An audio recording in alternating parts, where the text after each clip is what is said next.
I've seen you a couple of times over the last year or so kind of walk back certain things or apologize to certain people. I saw you apologize to Shirley. You and Shirley had a shout out to Shirley. She's if you've been to any event where there's weed in LA, she's there with a bag of shit. And then there was the young lady who you guys had a back and forth on Twitter. The whole Princeton thing? Yes. For you, but those are two totally separate situations. But let's talk about the Princeton thing. Was that something like? Was it the outrage that came from the initial situation that pressured you into that, or was it like? Did you take time and reflect and be like, you know what? I jumped out. I got emotional. Well, I mean, I had someone that was close to me. Yeah. That me and him were like talking over the course of like that week, and he sort of explained the other side of things. And I guess with me in that particular situation, because if you look at what happened there, I had made a comment. I said, Not Like Us had just dropped. Yeah. And I said, yo, the mixed quality of Not Like Us takes away from how great the song is.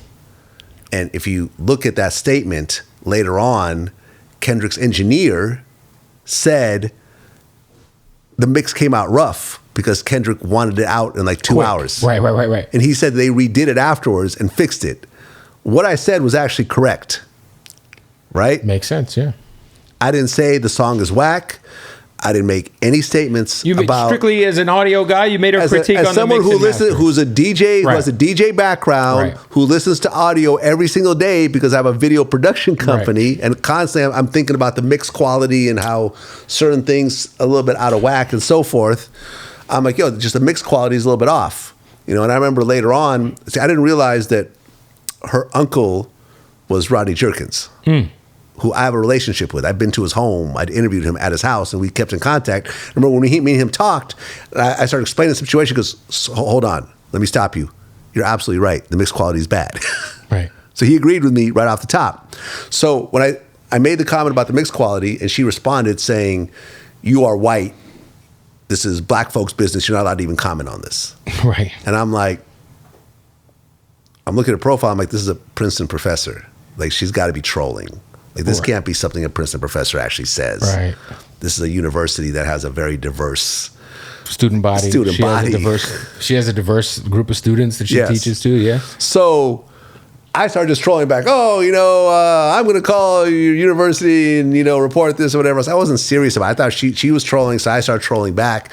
And then the thing is, when I'm doing it, I'm not looking at her as anything but a Princeton professor. I went to UC Berkeley. I understand what an Ivy League caliber college represents. Right. Berkeley is essentially the Ivy League of, public universities. It's considered one of the top universities, right? So I'm like, this can't really be serious. I'm looking at her like I'm debating a college professor. Right. I'm not thinking that this is going to be painted as Vlad is trying to get a black woman fired. Yeah. I'm not thinking that at all. And you're in the heat of the moment. I'm in the heat of the moment. Yeah. And I was going through some really fucked up shit in my life during that time, just to be honest. I'm going through some really fucked up shit in my personal life during that time. And that affected me as well. But I was not serious. I wasn't trying to get her fired. I never called the university. It was trolling and it was going back and forth, I felt, right? But then this got painted as this white man is trying to get this black woman fired. Right. And so me and I'm not going to say who it is because he wanted to remain behind the scenes, but he was just like, by you saying you're going to report her to her job, like you're taking this beyond over a Twitter spat. It's a Twitter spat. Right. This shouldn't affect someone's job. So no one should lose their job over a Twitter spat.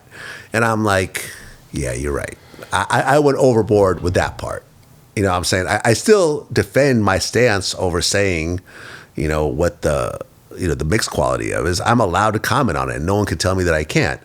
But I'm like, the whole thing about that I'm going to contact your job, like that was some bullshit. Learning moment. Yeah, it was a learning moment. I didn't mean it. I never did it. Right. She still has her job, last I checked. Yeah. Me and her uncle had a long conversation, me and Rodney Jerkins, and he was like, hey, man, thank you for not getting my niece fired. You know what I mean? I'm like, I wasn't trying to get her fired. You know, I talked to him about me and her possibly having a conversation, possibly doing an interview. She wasn't interested in any of that shit. Right. Well, I mean, you know? Yeah. So I'm like, yo, but I felt in that particular moment, saying, tagging her job and stuff like that was definitely, I was wrong for that. Yeah. I mean, at least you admitted to it. Yeah, and I said, and when I apologized, I said, and I try to keep it very short, right? Because the longer you go, they can pick it. They pick away, they pick away that, and of course they picked away to being short. You know what I'm saying? So it's like, I was wrong for that. I didn't mean, I never meant, for her to ever lose her job. I never called her job. I never try to get her fired on any capacity. I hope she has a great career. You know what I'm saying? She seems like a very, intelligent young woman, who has unfortunately, some bigoted parts to her personality. You know what I'm saying? But at the end of the day, I did apologize for it. And, that's why I'm able to talk about it.